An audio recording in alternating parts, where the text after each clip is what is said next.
Hello, everyone. My name is Colin, and I'm a member of the global team here at Bigbeat Inc. For those of you that don't know, Bigbeat is a marketing agency located in Tokyo, Japan.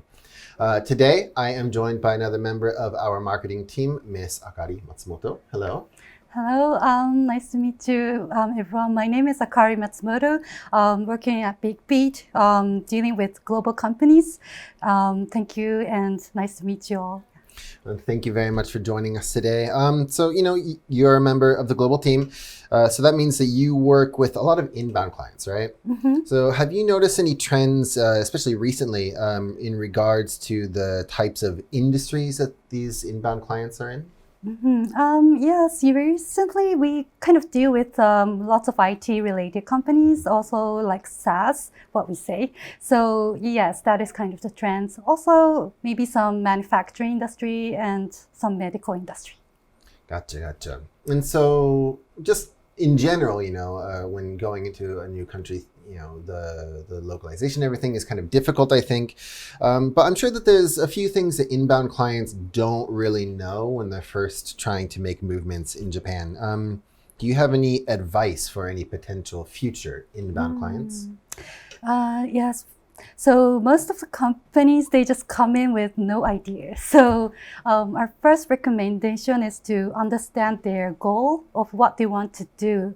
So that is the first phase we ask. And then after asking them, like if it's like a lead gen or brand awarenesses, then we start to provide them the solution.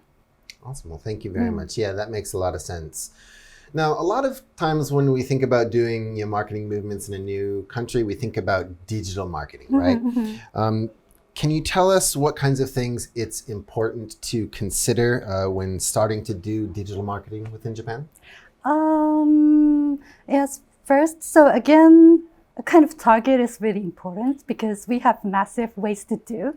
So yes, targeting, we first clarify what is their target industry and the people. And then we kind of select what solution we can do for them. Yeah. So, a lot of times these companies will start by, of course, doing some sort of lead generation, I'm sure, but there's also a lot of companies that come in and are a little bit worried about their website, right?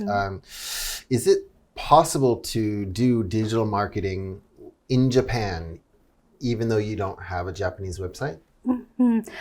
That's a good question. This is what Bigbeat can help. So without a web page, especially in Japanese, it's really hard to do their marketing activity. So yes, first, it's definitely good to have a Japanese web page. Yeah, that makes a lot of sense. Japanese visitors, Japanese customers probably want to be able to view the website in their own language, right? Yeah. What do you think about, especially recently, there's been a lot of translation services that are actually quite good.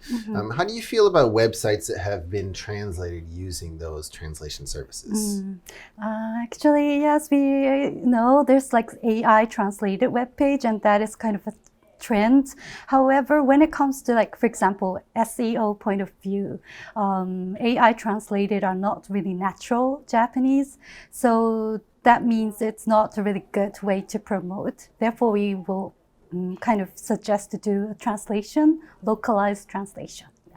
So although these automated translation websites are improving day by day, they're getting better and better, there's still this very strong need for localization, especially in places like Japan. So first of all, I'd like to know, why do you think that it's so important? And then also, do you have any examples of localization that you've done in the past? In that point, so the most important thing is that SEO, the point of view. So if it is like a really not localized web page, then it's really affecting the SEO. For example, the case studies we did is like there was a web page with just AI translated, but it didn't really kind of had good access. So we changed a little bit the text for localized translation, then it really hits the SEO. So it's really the importance of wording because it doesn't even hit the search engine. So that is really the key point. Gotcha. So it's just being very careful about the wording and everything like that. And especially when it comes to SEO, right? You have to be very, very careful about that. You know, words that will work really well for SEO in the US, for example, obviously the direct translation isn't always going to work as well in Japan, right? And so I really do understand the importance of localizing a website, especially in a country like Japan. It's very, very important. Now we've got the website translated, you've got it localized. The next step is to do some kind of digital marketing, right? What about like things, like advertising in Japanese, or using, of course, like Google and Yahoo, or SNS, which is social media sites like Instagram, Facebook, etc. Yeah, so we pretty much have all the solution right now. So especially like Facebook and Twitter and LinkedIn, it's really common in the B2B marketing as well.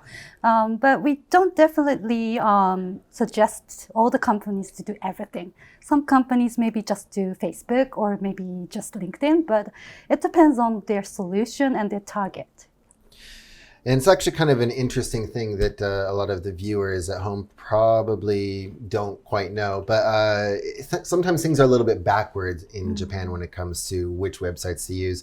So abroad, I think a lot of people would probably go to LinkedIn for B2B, right? Yeah. But as you mentioned, in Japan, Facebook is also a very viable option.